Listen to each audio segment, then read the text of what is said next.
குமார்ண்ணே, என்ன நடக்கு என்ன கதை எனக்கு ஒன்றும் புரியலை. என்ன நடக்க நம்ம வண்டியை முறை பார்த்துக்க வண்டியை முறை எடு. ஏன் ஒரு சாஞ்சினுக்கு ஏன் வண்டி ஒரு சாஞ்சினிக்கா அல்சரா வண்டிக்கு போகும்போது நம்ம எம்டியில் போனோம். அப்பமே நம்ம வண்டி 15 தான் போச்சு. சரி. அப்போ மறுபடியும் என்ன செஞ்சா டிராக்டர் கொண்டு இழுத்து உள்ளே கொண்டு விட்டாச்சு. சரி, நீங்கள் பக்கத்துக்காண்டி உள்ளே கொண்டு போயிட்டியா? ஆமாம், அது என்ன உண்மை தான். சரி, அது ஒரு பக்கம் உண்மை தான். கண்டிப்பாக சொல்லி தான் ஆகணும். இந்த வெயிலில் சமைக்க முடியாது. சமைக்க முடியாதுன்னு சொல்லி உள்ளே கொண்டு விட்டோம். இப்போ 500 மூடி ஏற்றியாச்சு. ஏற்றி மறுபடியும் வந்தால் இப்போ 15 கிட்ட ஃபுல்லாக.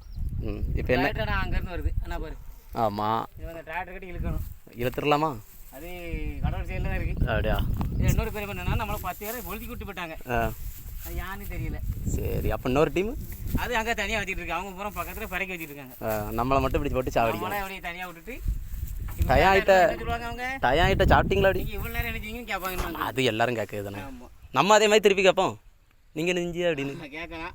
கேட்டால் நாளைக்கு வேண்டாம். சட்ட ரீதியாக நிறைய விஷயங்கள் இருக்கு. வந்து சாப்பிடலை, மணி 2 தாண்டி காற்று வழியாக குரல் கேட்டுட்டு இருக்கு. வேற பெரிய இதாக இருக்குது. சரி சரி, என்ன சேர்ந்துரும் வாழ்க்கையில் அப்படி தான் போயிட்டு இருக்கு. இப்படி தான் டெய்லி போகுது. கண்டிப்பாக ஒன்று தடம் நல்லா இருந்தால் மூடு இருக்காது, மூடு இருந்தால் தடம் இருக்காது. சை இப்படி தான் போகுது. இதான் நம்ம வாழ்க்கை.